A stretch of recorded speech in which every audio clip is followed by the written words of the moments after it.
Alors effectivement, oui, nous les Gilets jaunes constituants de l'Essonne du 93. Voilà, franc CFA euro égale esclavage, récupérons la planche à billets. Donc il y a un combat commun. C'est exactement ce que vient d'amener donc Sébastien. Les discussions ont lieu avec les employés, avec les passants, vous voyez. Donc Sébastien, je reviens à toi. Donc c'est juste pour montrer la banderole, franc CFA euro égale esclavage, récupérons la planche à billets.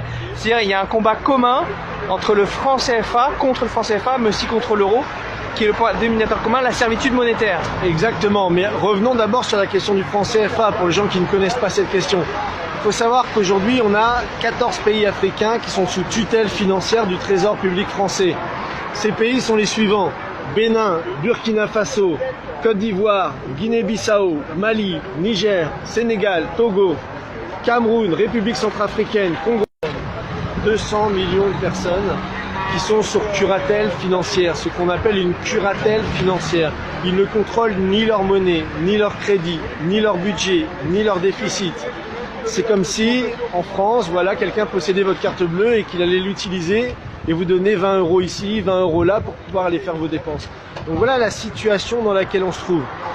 Avec des situations terribles. Par exemple, en France, il faut savoir que plus de 60% de l'électricité qu'on utilise vient de l'uranium du Niger, par exemple. Or, au Niger, aujourd'hui, on a 14% des gens qui ont accès à l'électricité. C'est-à-dire qu'il n'y a pas d'hôpitaux, les femmes accouchent de nuit, dans le noir, il y a beaucoup de mortalité infantile, etc. C'est-à-dire que cette politique du franc CFA a empêché les pays de se développer. Aujourd'hui, si la France veut retrouver l'estime d'elle-même, il faut qu'elle puisse combattre ce système. Et il en va que les Français et les Africains, il y a beaucoup de la jeunesse africaine est en train de se lever contre le franc CFA, mais elle a besoin de la jeunesse française qui, elle, souvent n'est pas au courant de ceci de faire vos dépenses. Donc voilà la situation dans laquelle on se trouve.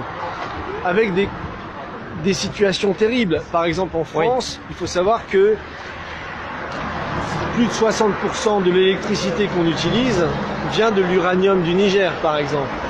Or, au Niger, aujourd'hui, on a 14% des gens qui ont accès à l'électricité. C'est-à-dire qu'il n'y a pas d'hôpitaux, les femmes accouchent de nuit, dans le noir, il y a beaucoup de mortalité infantile, etc. C'est-à-dire que cette politique du franc CFA a empêché les pays de se développer. Aujourd'hui, si la France veut retrouver l'estime d'elle-même, il faut qu'elle puisse combattre ce système.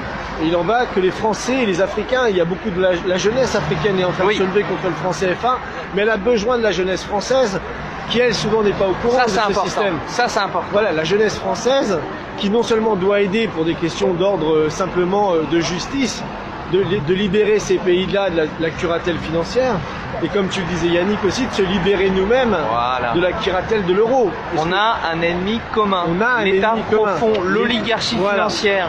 Elle n'a pas de frontières, elle est mondialiste, elle est aussi bien présente en Afrique que chez nous en Europe. Exactement, d'ailleurs, ce que dénonçait Tshilhang Kwemi sur le franc CFA, ça vaut aujourd'hui pour l'euro. Son existence à l'euro ou au franc CFA dépouille les États de leur souveraineté monétaire. Et aujourd'hui, les pays de l'Union européenne sont dans la même situation que les 14 pays d'Afrique qui sont soumis à cette tutelle du franc CFA. Voilà. Donc, euro, CFA, même combat. On ne peut pas opposer les uns aux autres.